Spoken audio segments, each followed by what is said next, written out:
Okay people, welcome back to another Fwoosh review. Tonight I'm taking a look at Hasbro's Star Wars The Black Series, Cassian Andor, K-2SO, and the Imperial Death Trooper. Now these are all Series 1 of Rogue One, A Star Wars Story. I only picked up these three because I already had the Jyn from San Diego. I also have the Kylo Ren from San Diego. And then the Rey wasn't really that much different from the three. Yeah, I bought three of them. The three Reys that I already had.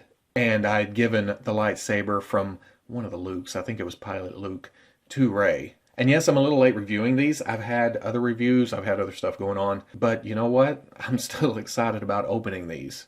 As you can see, the package is just a continuation of what started last year with The Force Awakens. It's the red, it's the black, it's the nice little pictures down here in the corner, the window showing the figures, accessories. It's just a nice design. So yeah, they stuck with it. I'm cool with that. They even continued the numbers with 23, 24, 25. And then on the back you get a bigger version of the pictures that appear on the front. And now that I look at them really close, look like they should appear on currency. Cassian's on the $23 bill. But then you get the bios and then legalese and other languages. But packages are meant to be opened, and that's what I'm going to do right now and see just how much I like these figures. And there you go, all out of the package. And as usual, when it comes to a whole series of figures, you have your favorites and you have your less than favorites. But I'm going to start out with my least favorite, and that's Cassian Andor. It's not like I hate the figure. It's a pretty good figure. I like it. It's just that the Black Series humans, they're usually kind of soft, kind of weird. There's a lot of good detail on the costume here. There's lots of ribs, lots of wrinkles, and the colors are really good too. They're toned down, but there's no wash to them. It's just kind of plain. The heads are cast in this color, and there's no paint detail to them. So yeah, something gets lost in the faces, and it doesn't help that the eyes are really basic, kind of like scaled up G.I. Joes. But my favorite thing about this figure is that it's kind of a callback to Hoth Han.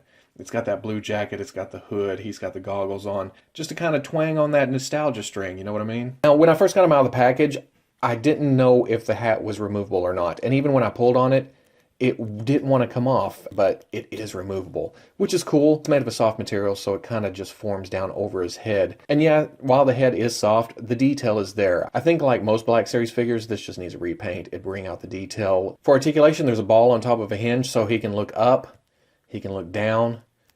Not a lot of side to side here. Swivel, hinge and swivel at the shoulder, comes up, goes around. Hinge and swivel at the elbow, comes up past 90.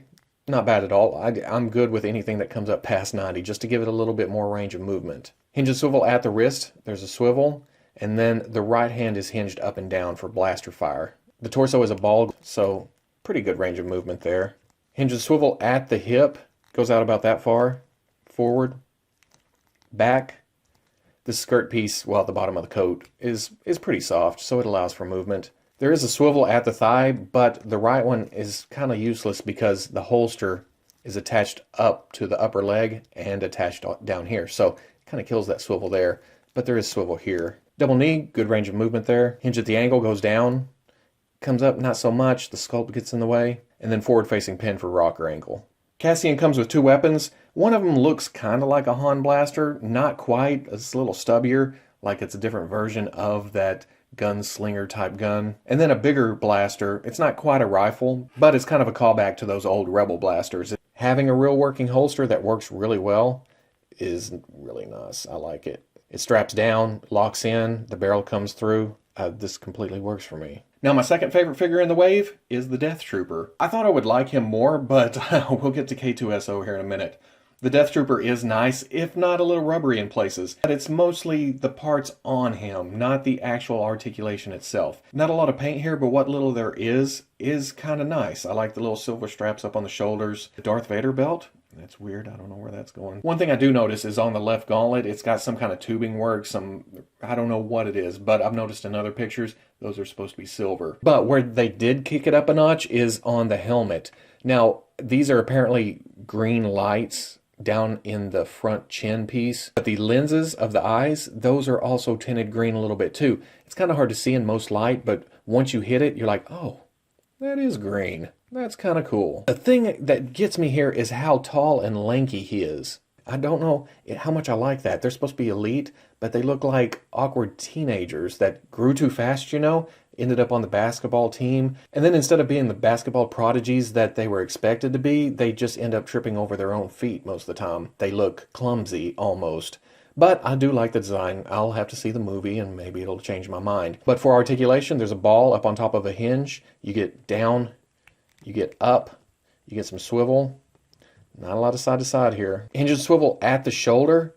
The shoulder pad does not go up into the body like we've been seeing with a lot of troopers, but this is a pretty rubbery piece, so it goes up and over. You still get the outward movement. I'm afraid to leave that there too long because it may warp the shoulder. Hinge and swivel at the elbow comes up just a little bit past 90, and then you have swivel. Hinge and swivel at the wrist, you have swivel, and you have hinge side to side. With troopers, blasters, anybody that comes with a gun really, they should have the up and down here. Ball in the mid-torso, pretty good range of movement there. Nothing until you get down to the hips. There's a lot of stuff here, but the belt that's in between the torso and the crotch, rubber piece. It almost wants to come out. Hinge and swivel at the hips, goes out about that far.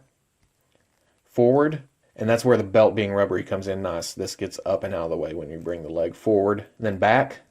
Swivel at the top, under the armor, really well hidden at the bottom there. Double knee comes all the way back. Hinge at the ankle, goes back all the way. Forward, and then forward facing pin for rocker. I'm not quite sure if this is a holster, but you can put the pistol in there and it does kind of hang. It looks awkward though. I'm not quite sure what that is. And that being his first accessory is the pistol, but he also comes with the rifle, and I really like this. And then finally there's K-2SO. I like this figure a lot more than I thought I would. The sculpt is really great. I mean, it's just amazing how much little detail they got into it here. The paintwork, there's some weathering, there's some paint scratches. The little lines and stuff are all there. Even the Imperial logos look pretty good. And then finally, I think what wins me over the most is the articulation. There's a lot more than I thought there would be, and it all works pretty well. Now, first of all, a cool thing they did to replicate the movie is to put clear joints into the elbows, knees, and ankles. I think in the movie it's actually hollow in those joints. You can see through them. But putting clear joints in there, it works out really nice. It's just a cool little effect. Now, this figure is really big, and I don't know if that's a case of like what happened with Phasma last year. We got it. We knew she was supposed to be big.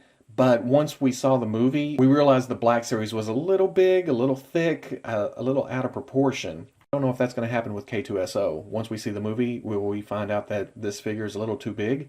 I don't know. But at the moment, this looks really cool. Now for articulation, and I'm going to try to hit everything. If I forget something, you'll have to forgive me. But there's a ball at the top of the neck. Gets good range of movement side to side, up, down. And then there's a ball at the bottom of the neck, which puts you all the way down, all the way back, some side. And those two together just gives you a great range of movement up there. The shoulders, again, another surprising point. It has these shoulder pads, but there's a hinge and swivel for the shoulder, and those actually go up into the body whenever you raise the arm. That's a nice piece of engineering. And of course it swivels around. There's a swivel above the elbow. Elbow comes up to about 90, maybe a little bit past it. There's a swivel below the elbow. There's a swivel at the wrist, and then a hinge, back and forth. There's a ball in the torso. It gets a pretty good range of movement. Hinge and swivel at the waist. Leg gets out that far. Forward. Now, he can't come straight forward. It kind of angles out like a V crotch. There's a swivel above the knee. Knee gets back about that far. There's a swivel below the knee. Ankle, because of the positioning of the ankle, all the way back, all the way forward. And then an old school rocker ankle, where it's a pin going straight, so you get straight back and forth for the rocker ankle here. With that amount of articulation and how lanky the figure itself is, you would think it would be harder to stand, but once you get it on a stable base, it usually stays up pretty good. That's really surprising. So at the end of the day, I'm happy with this set. It'll do me until the model kits or the SH Figuarts figures come out.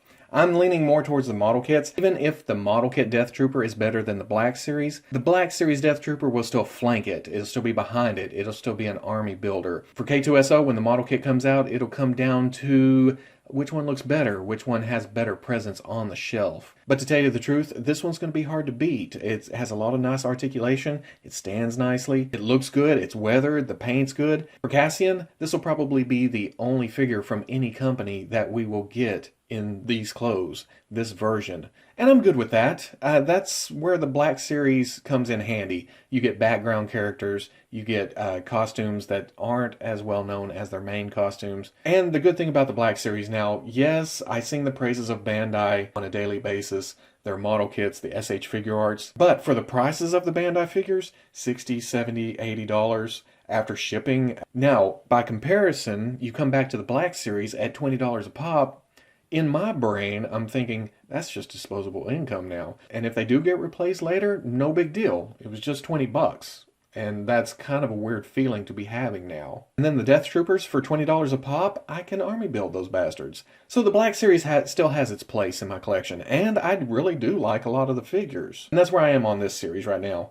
I like them all. These are all going on the shelf right now. So if you're on the fence with these, go out and get them. It's a good introduction to Rogue One and its figures. So if you like the review, comment, like, subscribe.